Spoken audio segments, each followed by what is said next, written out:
భాషా దినోత్సవాన్ని జరుపుకుంటున్నాం.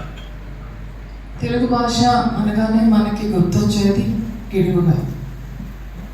గిడుగు గారి గురించి మనము పుస్తకాల్లో చదువుకున్నది ఒకసారి మనం మరొకసారి గుర్తు చేసుకుంటే, ఆయన వ్యవహారిక భాషనే పాఠ్య పుస్తకాల్లో కూడా వాడాలి అని ఒక ఉద్యమం సాగించారు.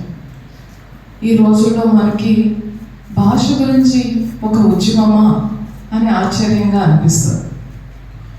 ఈ రోజుల్లో మనము మన హక్కుల కోసం మాత్రమే ఉద్యమాలు చేస్తాం, కానీ ఆయన భాష కోసం ఉద్యమం చేశారు. రావాలి, పాఠ్య పుస్తకాల్లో ఎందుకు రావాలి, వ్యవహారిక భాషనే ఉపయోగించి ఎందుకు బోధనలు చేయాలి అని చూస్తే, అది ఒక భాషా ఉద్యమంతో పాటుగా ఒక సమాజ సంస్కరణ, సమాజ అభివృద్ధికి ఆయన చేసే ఒక పోరాటం.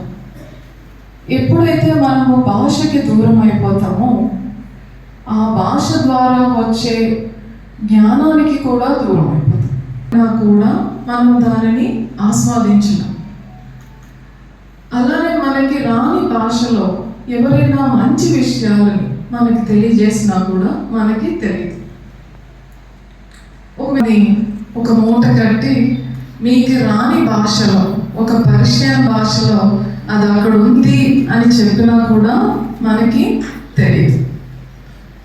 సో ఒక విధంగా గ్రాంధిక భాషలో మన సమాజానికి సంబంధించిన జ్ఞానం అంతా ఉంది. అందులోనే మన సమాజానికి సంబంధించిన చరిత్ర ఉంది, మన సమాజానికి సంబంధించిన సాంకేతిక విజ్ఞానం ఉంది, అలానే మన సమాజానికి సంబంధించిన లెక్కలు కూడా ఉంది.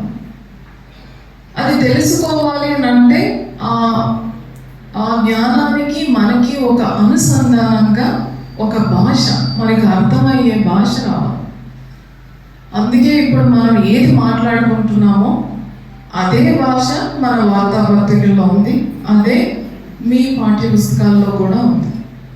ఒకవేళ గిడుగు గారు కానీ ఆ ఉద్యమాన్ని చేయకపోతే మన పుస్తకాల్లో, మన వార్తాపత్రికల్లో ఎవరో ఒకరు అనువాదం చేసిన వాళ్ళు అవసరమయ్యేది ఉండేది. ఒక రకంగా చెప్పాలి అంటే, ఇంగ్లీష్ మూవీ చూస్తున్నప్పుడు కింద వచ్చిన సబ్ టైటిల్స్ చదువుకునేటట్టుగా ఉండేది. సో మన భాషని మనకి దగ్గర చేశారు. మన భాష ద్వారా మన భాషలో ఉన్న జ్ఞానాన్ని మనకి